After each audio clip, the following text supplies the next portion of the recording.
Are we live? I think we're live now. I think we are. Hello, welcome back to Play the Game with Steve. And oh my god, did we get a bomb drop today? We got finally an updated rules, and it's been so long that we've been waiting for this. So, wow, exciting news. I just finished reading all of the content and all the modifications, and oh my god, my mind, I feel like I need a law degree to understand some of the changes and the specifications. So that's pretty funny. But no, in a game where they say they want to try to make things simple, it seems like there's a lot of verbiage to make that happen. So there you go. So guys, if you're new to the channel and this is the first time, welcome to Play the Game with Steve. I do all sorts of content, all sorts of videos, deck building strategies, teaching people how to play the game, and how to open your eyes to the different areas that you can kind of explore within the game to make it more interesting, more fun. So if you haven't done that, please subscribe to the channel. Make sure those notifications are on to see all the latest videos in French or in English, depending on what you like. All right, but we have a lot of news to talk about. Hey, Eric, a quick response. What are the biggest takeaways from the update? Oh, wow. You want me to just sum it up right away? Here's my biggest news that I'm super happy about. Valkyrie did get an upgrade. Valkyrie now has a defense word, the defense keyword on Shield Maiden, which I'm like, oh my god, thank you.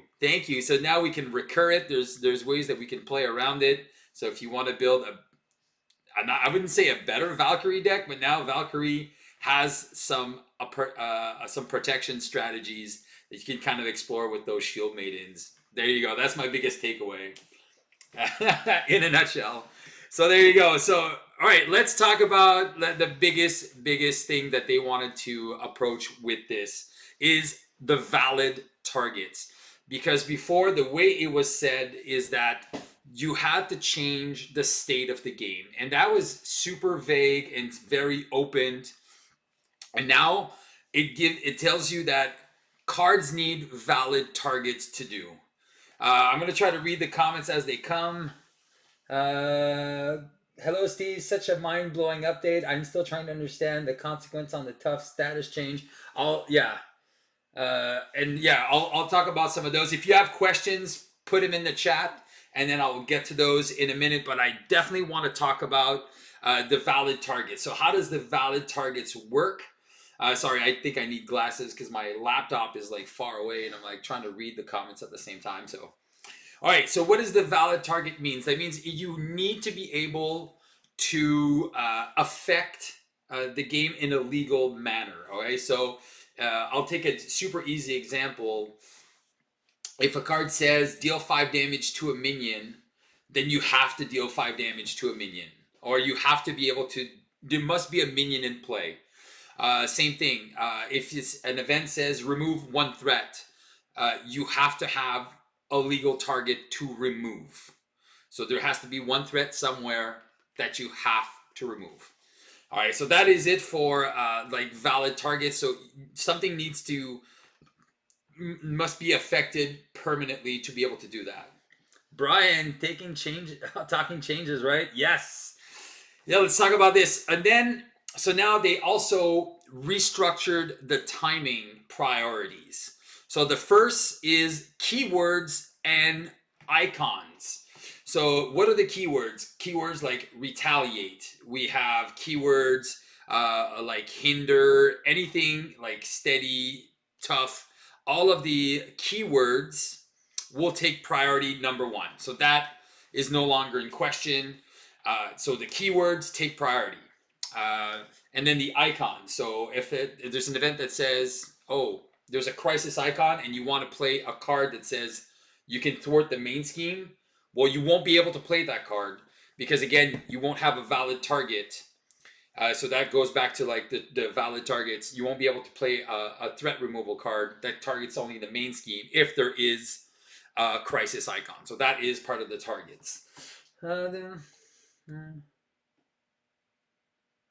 Uh, I'm gonna go. I'm gonna get that nice shot. I'm gonna take a look at that.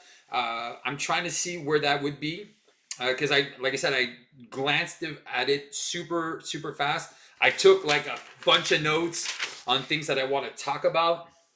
Hey Dylan, how's it going? To talk about what are those? So, but now I'm in the timing. But I'll look into the obligations because normally obligations are done after the setup. But I'll take a look, and maybe they changed and I didn't notice. Again, there was a lot to read in the in the FAQ, so I took the major things. But that is a good question, and I will definitely look into that. If you know where it is, I'll take a look in a few seconds to see where the obligations go in. Then it is the status card. So if you have a tough status card, or if you are um, so the obligations have changed. Well, perfect, easy. So you can get it as your encounter card. That's amazing. That kind of helps a little bit too. You can get it right away and get rid of it. Right. All right. Wow, so many comments. Wow. Okay, so then we have status cards. So the status cards is tough status, confuse, and then something like that. So you would have to be able to affect. So if you would take some damage, let's say you have a tough status card and you would take damage. All right. Um, you have to be able to take the damage. So since the status card has priority, I'll give an example. Ms. Marvel's Wiggle Room. I am tough, and the villain attacks me for 3 damage. I cannot play my Wiggle Room to prevent the tough from going away. Okay, because the timing on the status has priority. So I have to take damage, and it says if I would take damage, and then Wiggle Room is a force or is an interrupt. So the timing would be the status card first, and then the next one in the line is forced interrupt. So anything that is a forced interrupt would take priority, then interrupt, and then it would be the boost icons off a card when defeated or when revealed that take priority, and then force response, and then finally consequential damage. So now we actually have a perfect timing window of what resolves and where. Hello everyone. Wow. I thought this would be a good one. You're just here to hear me say stuff. That's pretty funny. Thank you. Well, I hope I don't make any mistakes. Like I said, I read quote, but you are here, and if I misspeak, just let me know how that goes. I was actually just filming when I saw the announcement. I was just finishing filming my Villains Beyond for Thanos, and I saw this announcement. I'm like, oh wait, pause.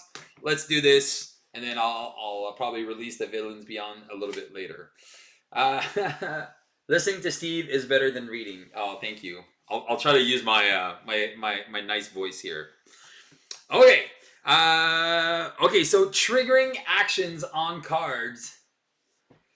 Anything big? Just saying hello. I think that's the biggest thing you missed. All right, so triggering actions on cards. You can only trigger on cards that you control or on encounter cards. So I'll give an example. The CITT. It says spend some resources to ready a guardian character. So this could only be triggered. You would have to be the person that pays the resources to be able to ready a guardian. Somebody else would not be able to trigger that for you. So that's some of the things that they kind of clarified on some of the things. Same for alliance cards. So alliance cards, what you say, you want to declare the intention. Hey guys, I want to play an alliance card.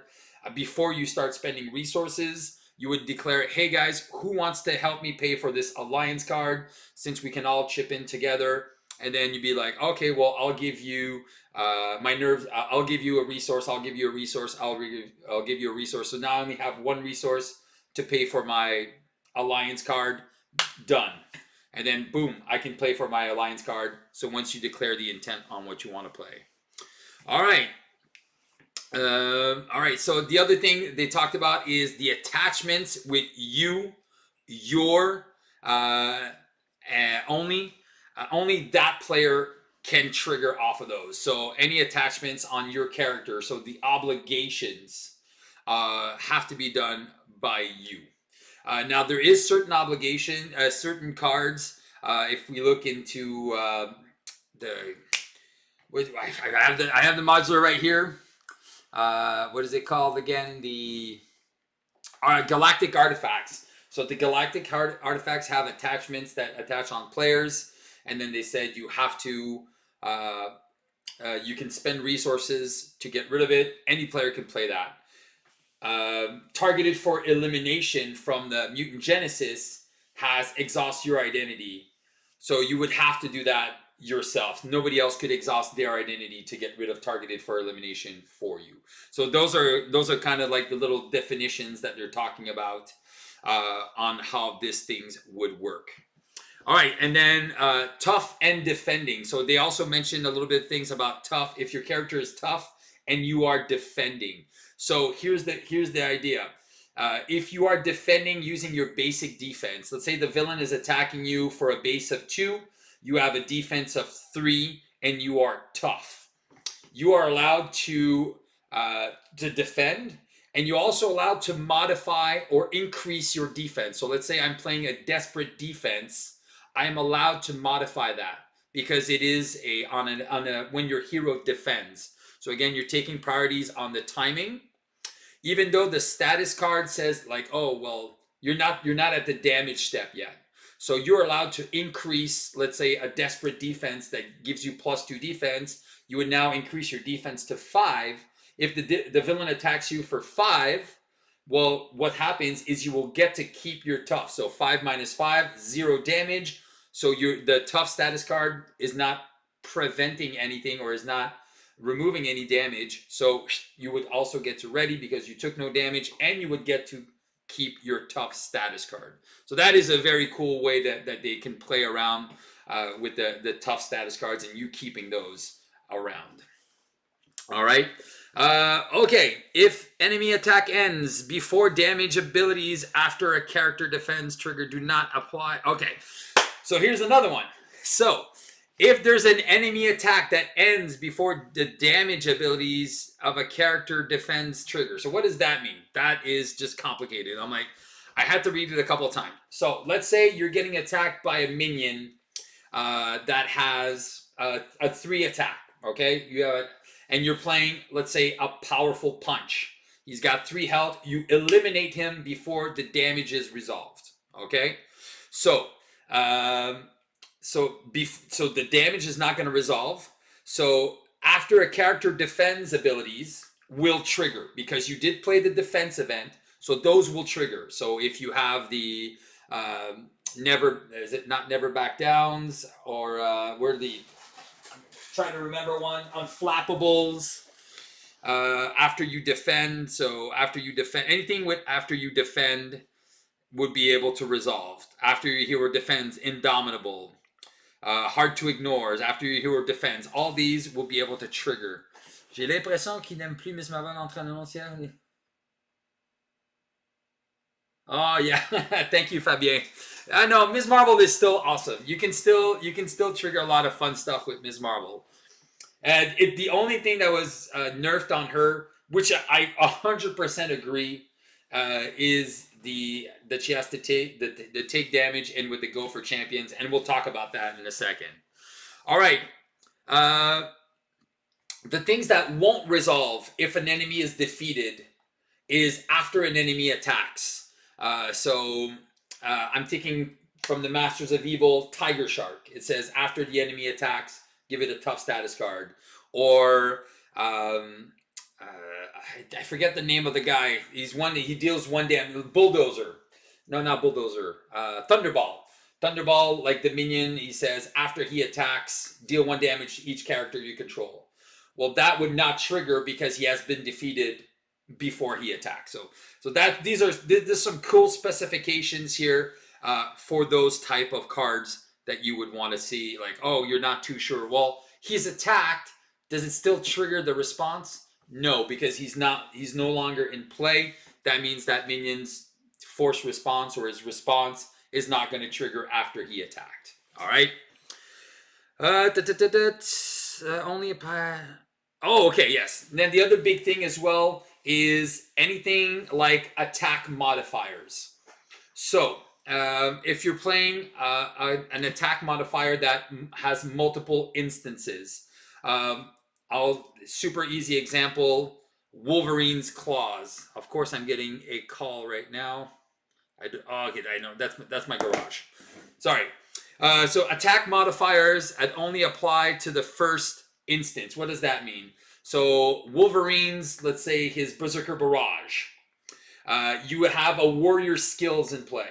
Okay, so the +1 damage, or you have that resource. I forgot what it's called. The resource. I have my cards right here. So aggressive energy. Cards like that would only apply to the first instance. All right. So it would deal 5 damage to the first enemy, but then it would deal 4 damage to the next enemy. That boost is not going to stay consistently to every attack. So there you go. So that's one of the things that's very important. Okay. Next one, another good one for protection.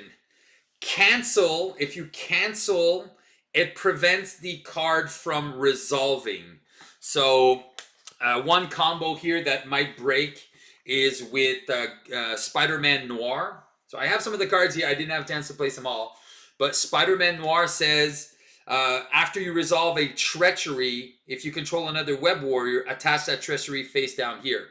So with Spider-Man Noir, if you are canceling, example with a Spider Tingle, that ability is not going. You won't be able to trigger it to put it under Spider-Man Noir. So canceling a treachery is not the same as resolving it.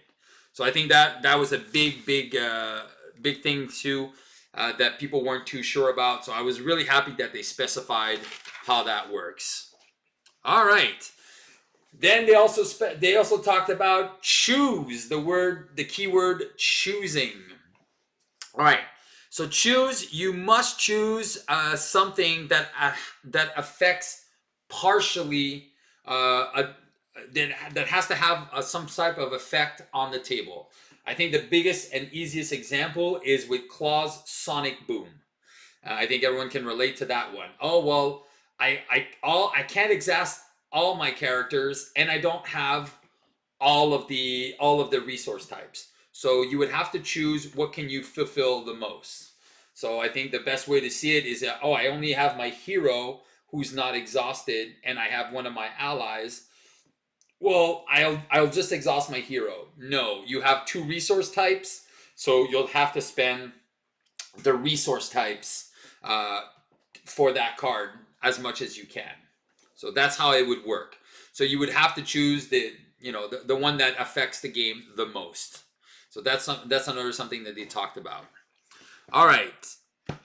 Then they went back into damage, that the tough cards, they resolve before damage. We already kind of glanced on this. I can't do your brain. Defense. All right. This is a big one for defense. And this one I was a little surprised, and I'm still a little confused. Oh, thank you for all of those who puts the little thumbs up and the like buttons. I really appreciate that. So defense. So a defense event can be played by a player whose ally is defending. Now I'm trying to think what card right now in the card pool would make that make sense. So I'm trying to understand. So the only thing I could see right now is maybe Mutant Protectors that has that kind of effect where, okay, I'm defending preemptive strike. Oh, okay, I can see that. Oh, that makes sense. Okay. Okay, so that's the one. Oh yeah, that's a good one. Hey, thanks, Brown Bay. Yeah, because preemptive strike is when a boost icon would be revealed. So normally, why would I want to spend a resource to save one of my allies? But maybe I'm playing Groot, my Groot ally, and then okay, I can save my Groot by playing preemptive strike. That for me makes sense. Powerful punch. No, because so powerful punch is before the villain initiates an attack. So you would you would have to play the powerful punch before you declare blockers. So that's how powerful punch works, because it's an interrupt. So the villain wants to attack you. Wait, I'm gonna punch you in the face first, and then technically you have defended. Now I'm like, oh, can I do the, because the villain defiance don't think works. No, as same thing. No, defiance is you have to do when the villain is attacking you, and you're defending. So the villain is now attacking your ally. So this for me is where it kind of gets a little blurry, and not 100% sure. And I won't lie to this. I think I'm not sure. Like the defense can be played. I think the only one I see where is the preemptive strike. So Brown Bay, thank you for that. Victor, Android defending and using defiance reduces a lot of damage. Maybe because it's when the villain's attacking you.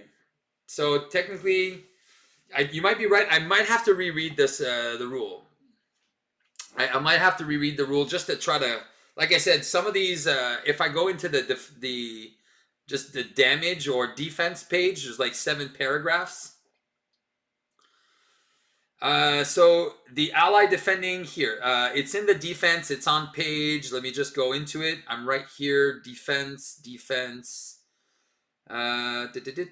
it's defense on page 13 of 56.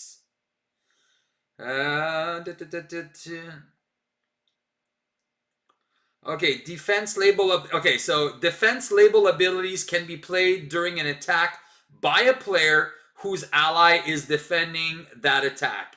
In that case, the player's identity does not become the defender. Yeah. So it's one of the red paragraphs here on page 13 of 56.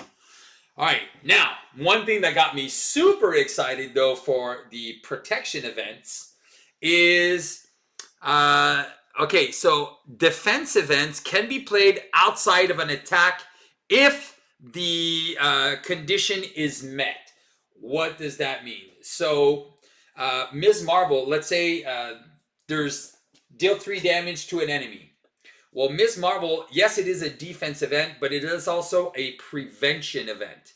So it says, can you send the link for the new rules? If you go onto the FFG website, or if you just go on Champions, I'm pretty sure it's going to be up. Hall of Heroes is also a great resource that is going to have that as well for the new rules.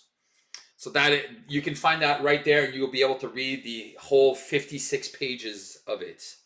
So that is pretty bonkers. So yeah, so I really like that, the fact, so you can prevent damage. Yeah, I'm pretty sure Hall of Heroes is already updated.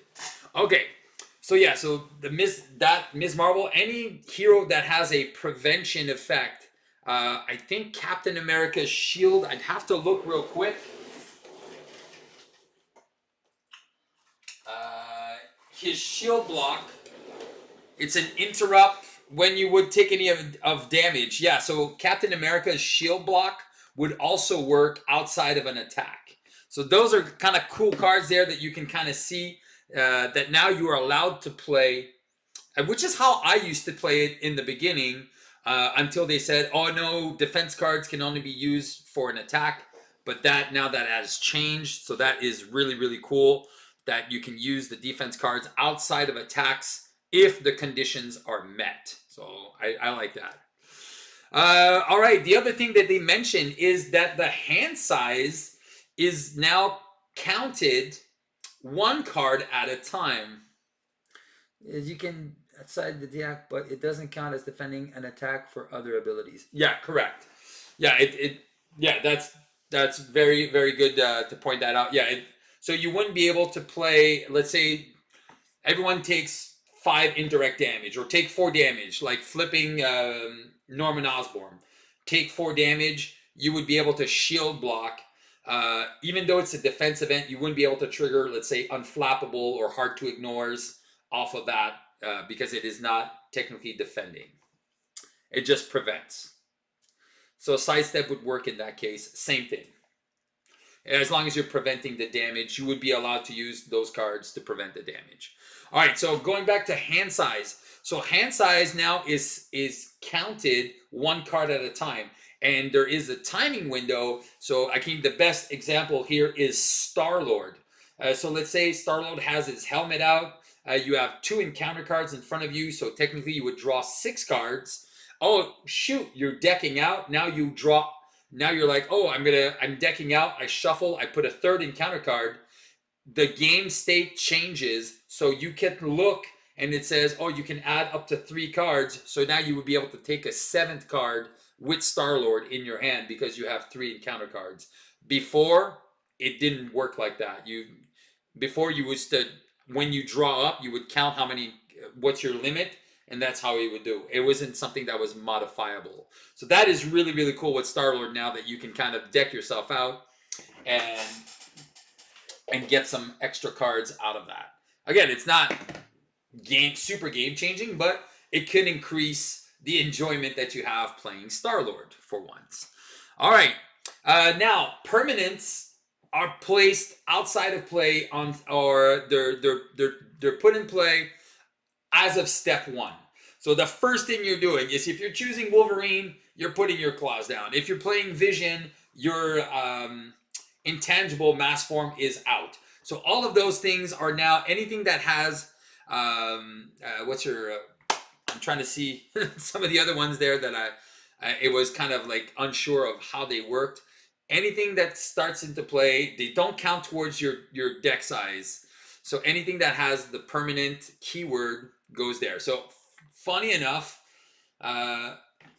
also for the Nova resources, not for the Nova resources. What are you talking about?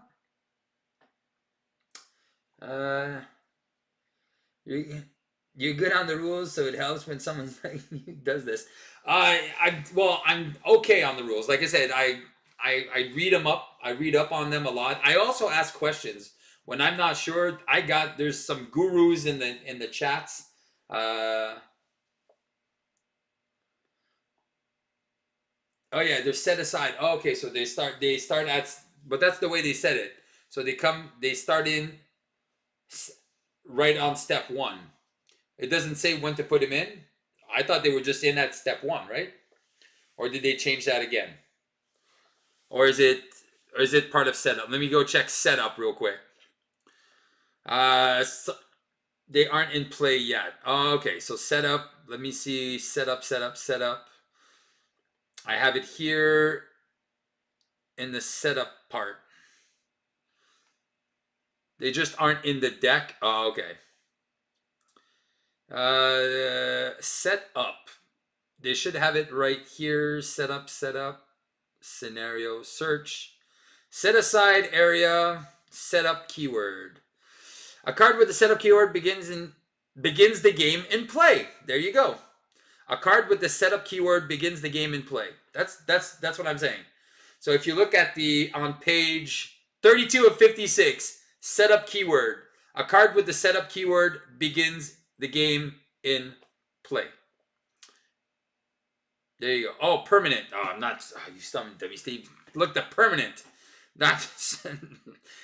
Don't look at setup. Look permanent. Oh man, you dummy. All right. Permanent. PER. I gotta go back in. Man, there's like 50 pages. It's okay. It's alphabetical. Okay. Permanent cards do not count towards deck size. Permanent cards are not valid targets for effects. But it doesn't tell you when to put it into play. If a permanent card, a player is unlimited, leaves play ownership, remember kicks. Okay. They don't have this set up. Okay, so Vision only has a hand size of 5. You're selling. Okay, perfect. All right, I thought it was there, but it's all good. Thank you so much for that, Brombe. Page 26. I like that you're reading this with me. If you look at the errata for Wolverine. All right, perfect. All right, it's good to know. Like I said, there's a lot of stuff to learn and process, and again, it's going to take a couple of turns to do this, and I really wanted to get on some of the big announcements that they had. Also, other things that they talked about, the uniqueness off of, let's say, Valkyrie has a uniqueness ally. The Valkyrie ally doesn't have a name, but they said if it shares the same name, like the same title as another character, you can't add both of them to the same to the game. So the biggest example is Valkyrie Hero with the Valkyrie ally in aggression. Both of them say Valkyrie as the title, even though Valkyrie Hero has Brumhilda as a name. She wouldn't be able to include the Valkyrie ally in her deck. All right. Next one they talked about was the power ofs. So all of the power ofs will, if you're paying for, let's say, a blue card and with the power of leadership, you will be able to generate two wild resources. It does double the wild, and you can choose for each of the wilds. Same for power in all of us for protection for basics. So let's say you want to play the Spider-Man ally Peter Parker that says requirements, the 3 resources. Your power of gray, their power within us, is going to be 2 of whatever you need. So there you go. With Vivian and her ability for permanent attachments, Infinity Gauntlet, for example. No, and you're going to spoil the punch. Yeah, so I didn't, because it didn't change. I would have to go back into the permanents and say permanents here. A card with the permanent keyword cannot be defeated, leave play, or have any part of its text box blanked, except by card abilities in the same set. Hero set, scenario set, or modular set. For example, an ability of a hero card can cause permanent cards within that hero set to leave play. All right. So let's say you have the Vivian ally, and since the Infinity Gauntlet is a permanent, you won't be able to use Vivian to blank the text box on the Infinity Gauntlet to say that the force response doesn't work. All right? Because that would be super awesome cheese mode. So no, so Vivian can't affect that. All right. The other things that they talked about, the villain, when you defeat a villain, so let's say you go from stage 1 to stage 2, for some reason, or if you defeat a villain and it comes with a different title off of it. So again, I was like, when does this happen? And I was like I'm looking at the different Lokis. Loki all has the same name. Yes, but apparently, so they added this rule. If you defeat a villain and it has a bunch of attachments on it, so let's say you're defeating a Loki. There's no example right now. So you defeat a villain that has a bunch of attachments. If the next villain phase or the next villain stage, oh, well, there you go. Mansion attack. Thank you, Brombe. Okay, I was like, what am I thinking? I was like, I couldn't think straight. Yeah, so I was writing notes for like trying to find examples for everything, but there was so many things to talk about. Yeah, so the mansion attack. Brombe is on the ball, man. You should be doing this video. So mansion attack, let's say you defeat Blob, and Blob had, let's say, 3 of Norman Osborn's attachments to him. Well, all those attachments would get discarded because he doesn't have, the next villain coming in doesn't have the same name as the one going in. So coming out, going in. But let's say you're defeating Zola stage 1, and then Zola stage 2 comes, all of his attachments stick around. And the next box is going to have the same thing happen, the Marauders. Oh, yes. I wasn't sure. I didn't know how much I could talk about that box. So I didn't want to go into that one. I knew about that scenario, but I was like, oh, has that been revealed yet or not? So I wasn't sure about that. All right, and then, so Valkyrie, her Shield Maiden now has the defense trait. That is awesome sauce. And Go for Champions is now removed from the game. So that is very, very, I was going to say, it's very good because playing champions with a recursion of Go for Champions is insane. It would just be too good. And then they also had a ton of stuff. 1 second here. A ton of reveals. Can I? Okay, I just lost my text page. Dang it! All right, 1 second here, guys. Man, I suck with phones. All right, there we go. Okay, yeah, so Go for Champions now gets removed from the game, and Ms. Marvel's ability now. Yeah. So Ms. Marvel's ability brings a card back from the discard pile from the Nova Ally. The Nova Ally, Ms. Marvel, it brings the card back from the discard pile. So I think this is very good for the game. Yes, you can do some cool things, but the fact that Ms. Marvel now cannot break the game is good. Which she already does, right? She already has all these things that she can do. All right. Anything else that came out? Fetch quests. Okay. So they errated a couple of things. Search for spiral should read. Take 2 damage. Remove 3 threat from here. I think they talked about Colossus as well. There's no more cost arrow for deal 5 damage and then stun and confuse. I know they did that.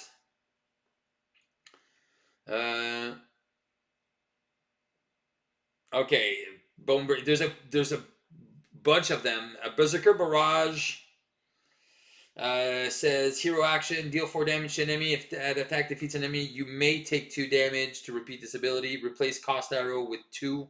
Yeah, so they just kind of put some stuff down and just kind of changed a couple things.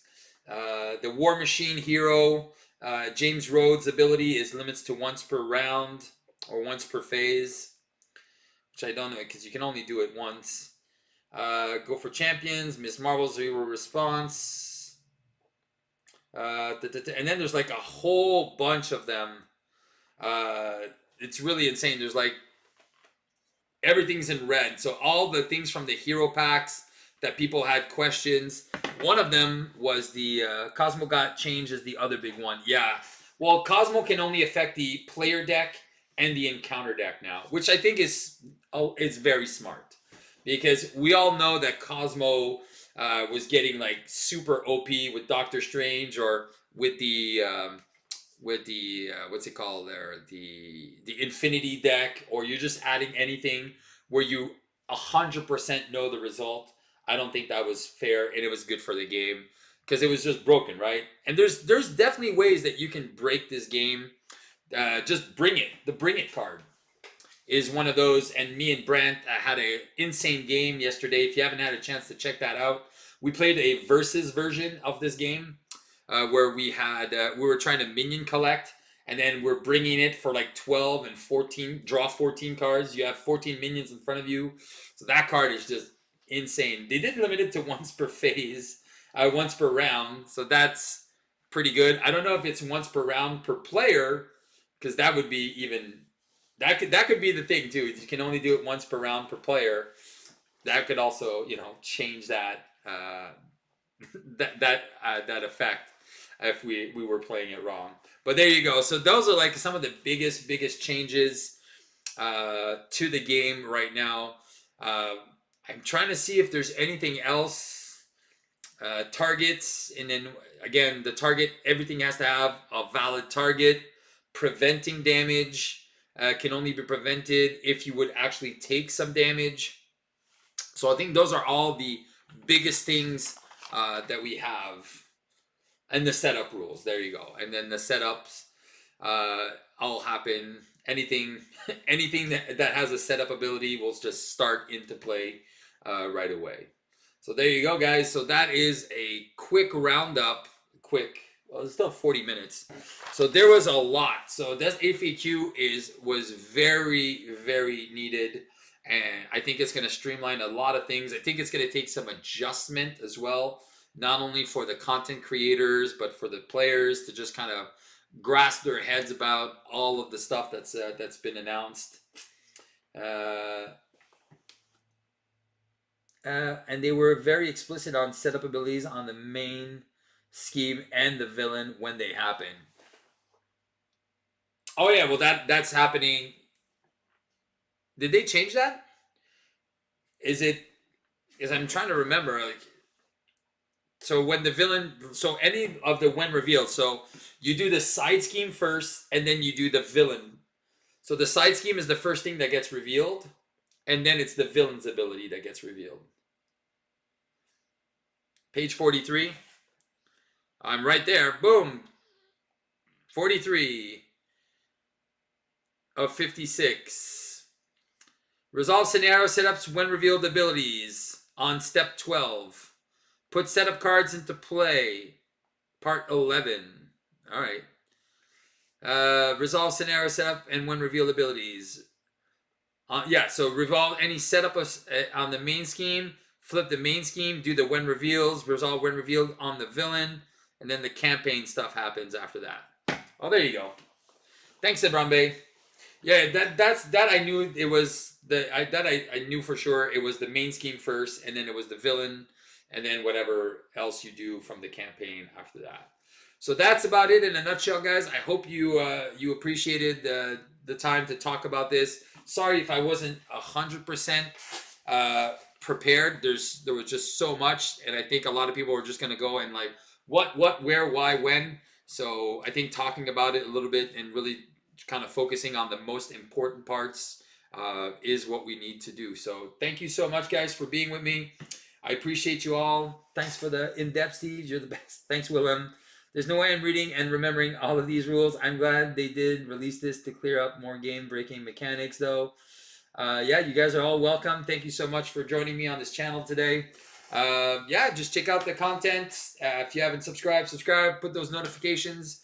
And if you want to play the game with me, Marvel Champions Playtime, I do post games. I'm open. So the whole point of my channel now is going to be more to play the game with folks from the community. So I really want to embrace that side for my channel. So if you like, if you want to check out more multiplayer games and you want to participate into a live stream or just for the fun of it, check out Marvel Champions Playtime Facebook group. And then you can go from there. All right, guys. Talk to you soon. I'm going to go finish this Thanos Villains Beyond video. All right. Have a good day. Bye-bye. Oh, yes. Signature catchphrase. Remember to have some fun and just play the game. There you go. Cheers.